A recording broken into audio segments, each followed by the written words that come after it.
Қыз жібек жыры. Қыз жібек жырының негізгі арқауы қыз жібек пен төлеген арасындағы шынайы махаббат. Қысқаша мазмұны: 9 ұлынан айырылған базарбайға Құдай нәсіп етіп, дүниеге төлеген келеді. Ол еліне сыйлы азамат болып өседі. Үйленер шағына жетеді. Қалыңдық іздеп, көп жерде шарлағанмен, өзіне лайықты жар таба алмайды. Еліне келген бір саудагер оған ақжайық сұлулары жайлы айтқанда, төлеген қасына 80 жігіт қосшы, 15 жігіт басшы алып, анасының қарсы болғанына қарамай, 100 күндік ауыр жолға шығады. Ақжайыққа 25 жорға келген төлеген, жас қызы болса, әкеліп көрсеткен адамға алсам да, алмасам да бір жорға беремін, дейді. Дәмеленген жұрт қыздарын көрсетсе де ешбір жігітке ұнамайды. Сол кезде төлегеннің келгенін естіп, қаршыға жігітті іздеп барады. Қаршыға: мен төлегенді көрейін, маған ұнаса қыз жібекке де ұнатар, деп ойлайды. Қаршыға төлегеннің келісті келбетімен парасатты пайымын ұнатып, оған сұлу жібек жайлы айтады.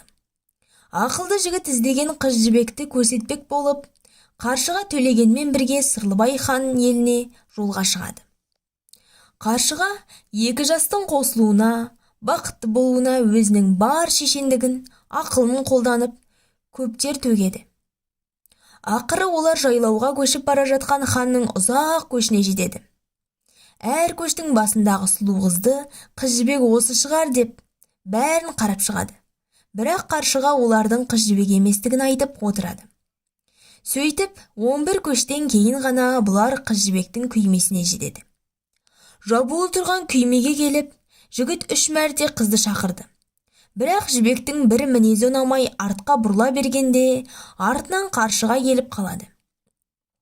3 шақырсам да, ақымақ адамдарға ұқсап жауап бермейді бұл жібегің, деп жігітке қаршыға, жібекке бұған дейін ешкім бұлай дауыс көтеріп сөйлемегенін айтып, жігітті сабасына түсіреді. Жібек алғашында төлегенді менсінбеген сыңай танытады.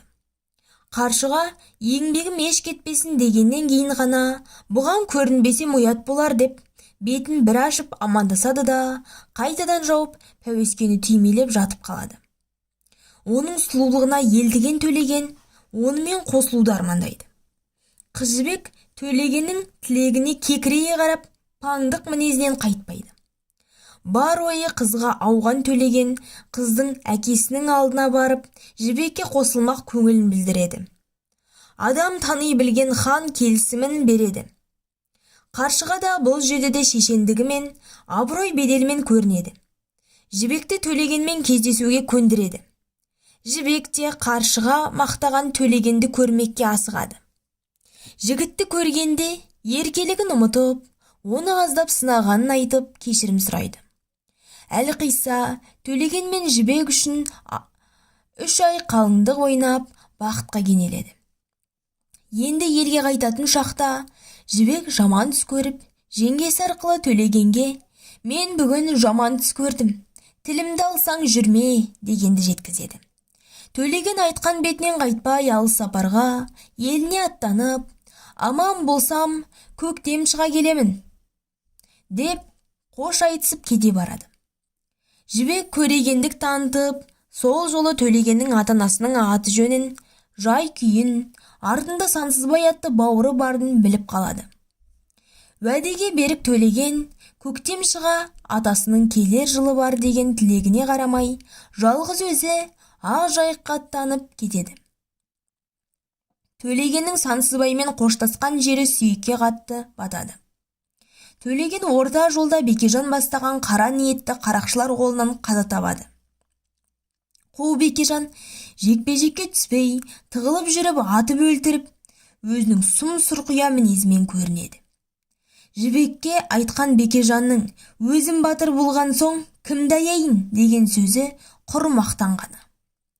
Төлегеннің қазасынан кейін Сансызбайға шеге ағалық қамқорлық көрсетеді.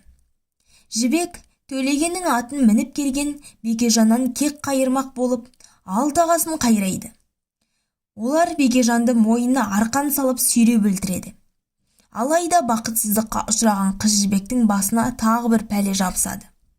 Оның сұлулығына елдеген қалмақ ханы Хорен мыңдаған әскерімен Сырлыбай хан еліне келіп, «Қызыңды маған қалыңдыққа бересің, бермесең еліңді түгел қырамын» деп қоқан-лоқы көрсетеді. Мұншама қалың қолға қарсы тұра алмаған Сырлыбай амалсыз көнеді. Қызын бермек болады. Қыз жібек бұл жерде де ақыл тауып кетеді. Хорен ханды 40 күн ойын той жасауға көндіреді. Ондағы ойы сол елде сері жігіт жоқ па, тәйірі, жесірін іздеп келіп неге алмайды деген үмітпен оларды кешіктіре тұрмақ. Жібек Хорен қалмақтан құтылмақ болып, Хореннің 2 тұлпарының бірі сандал көкке мініп, жарының аруағына адалдық жасап, төлегеннің еліне аттануға бел байлайды. Өзінің алдына келген жібектің сұлулығына мас болған Хорен сандал көкті өзі ерттеп береді. Тіпті жібек Хорен ханның тұғулы 15 құлаш ақ семсерінде ішінен беліне байлап алады.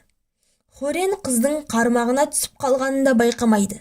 Сөйтіп, төлеген өлімінен кейін қыз жібек Сансызбай мен Шегеге қосылып, Жағалбайлы еліне жол тартады. Арманына жетеді. Төлегеннің қазасынан кейін жібек әмеңгерлік салты бойынша Сансызбайдың жары атанады.